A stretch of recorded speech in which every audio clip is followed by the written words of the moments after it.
What's going on, guys? So if you've been seeing the videos for the last few months, I've been having a problem with the chainsaw cutting straight, and I thought it was maybe I wasn't filing the chain properly, which is technically the issue.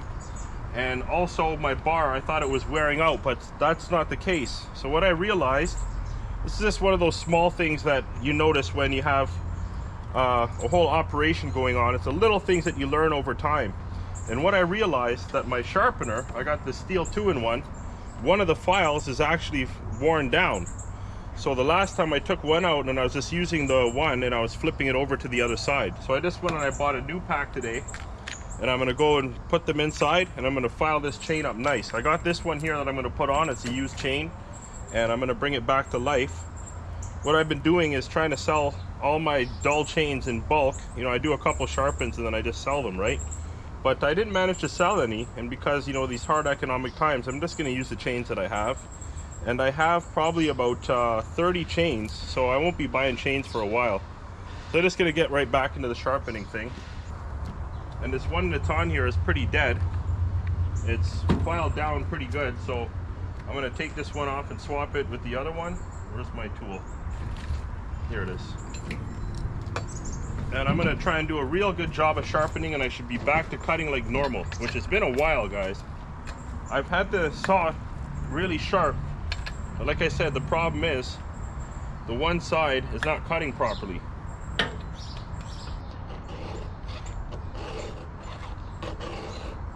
Difference is like night and day, guys. You could feel this thing gripping, and you can hear it filing the tooth, and you can see the shavings coming off.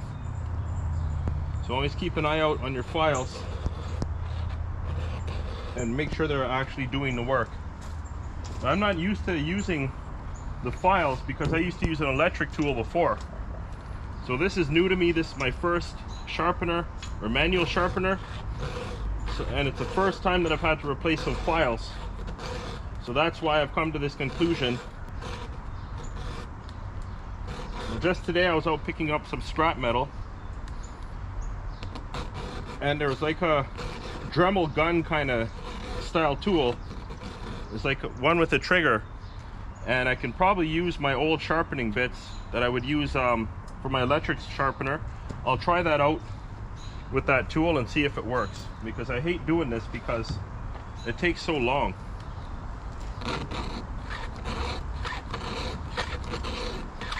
I have gotten better with it because I've gotten used to the tool, so it doesn't take as long. But if you have an electric tool, it just takes literally a few seconds. You could see that it's already done damage to the bar because it was cutting on the angle before. So now that it's sharpened up properly, it should cut really nice.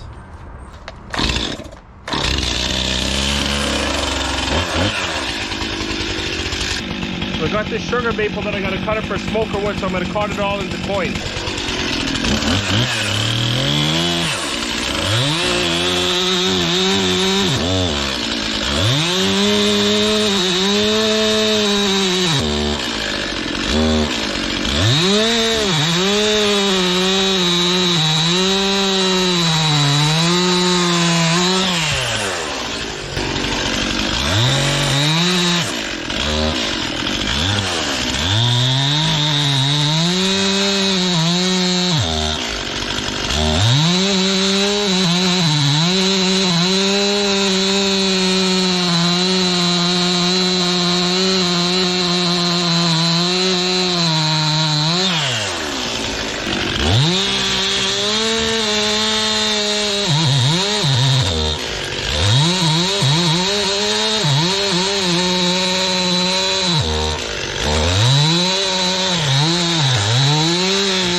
Okay, so I was in a rush, running behind today, as usual, I guess, but some of these teeth, they're a little bit longer than the other ones, so I got to really take the time to make sure that they're the same length, because I think that's what was really causing all that jarring and gripping into the wood and everything, right?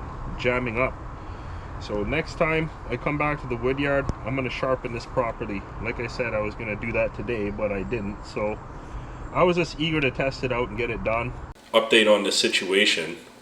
Because the one file wasn't really sharpening the chain on one side, that's why I was having the problem with one side being sharpened and the other side not being sharp. But also what was happening was the file for the rakers was filing down the rakers, every other raker. So that's why the chainsaw has been jumping, and the rakers were really filed down, because, you know, imagine if you're sharpening one side but it's not sharpening, but it's taking down the rakers, it's causing a big gap between the height of the teeth and the rakers. So I'm going to start putting away the smoker wood. I did cut a little bit of apple in the back too, and they were small diameter, and I was still kind of having the same problem I was having with these bigger rounds. But I got some sugar maple in the crate over there. I got to start making some more bags, and that might empty the containers that I have over there, and then I can start filling them with fresh wood. So there's this, I have some oak over there, and the apple is going to go up into a crate up in the front there. There's a few more pieces of apple up there that I got to split, so I'm going to bag those up. And then the apple that I cut there, I'm just going to hack those up and then put those actually in that crate back there.